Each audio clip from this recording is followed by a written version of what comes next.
私たちの世界における精神的な旅。彼はいつものように1日に3度ひざまずいて祈り、神を賛美しました。ダニエル書6章11節。シャローム、主イエス・キリストの愛する友よ。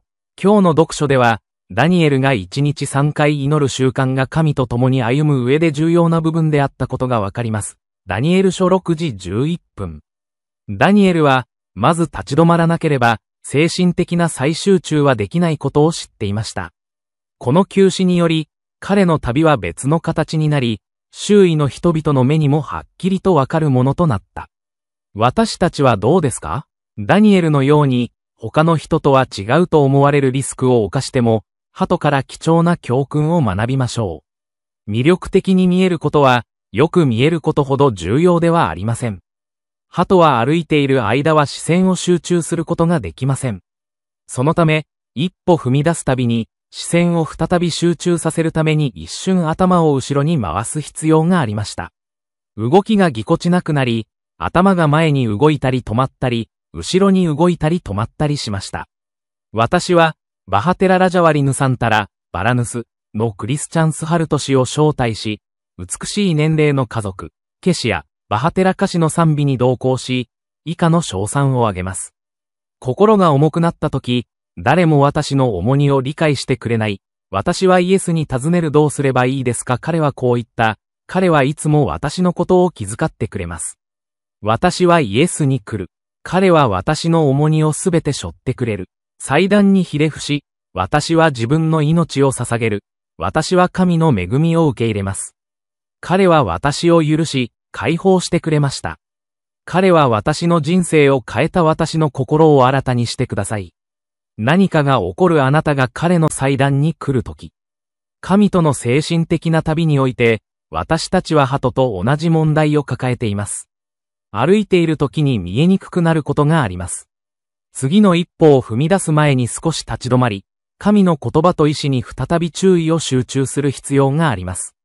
それは、私たちが人生におけるあらゆる小さな決断について祈ったり、熟考したりしなければならないという意味ではありません。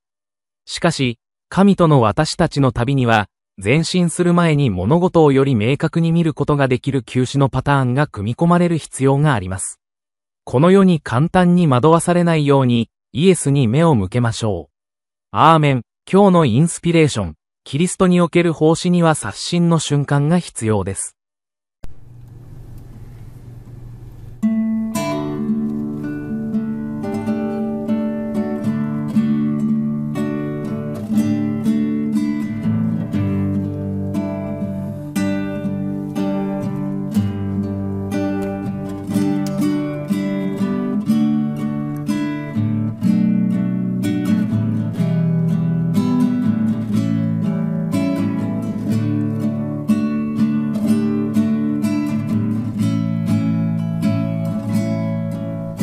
Bapa,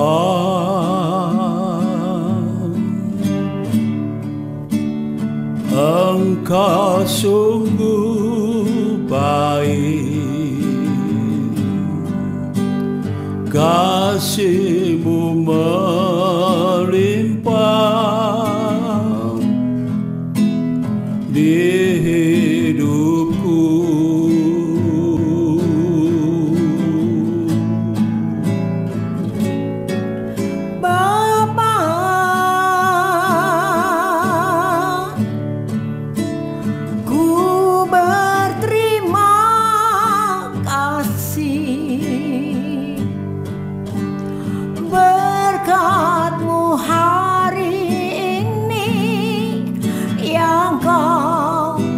Sediakan bagi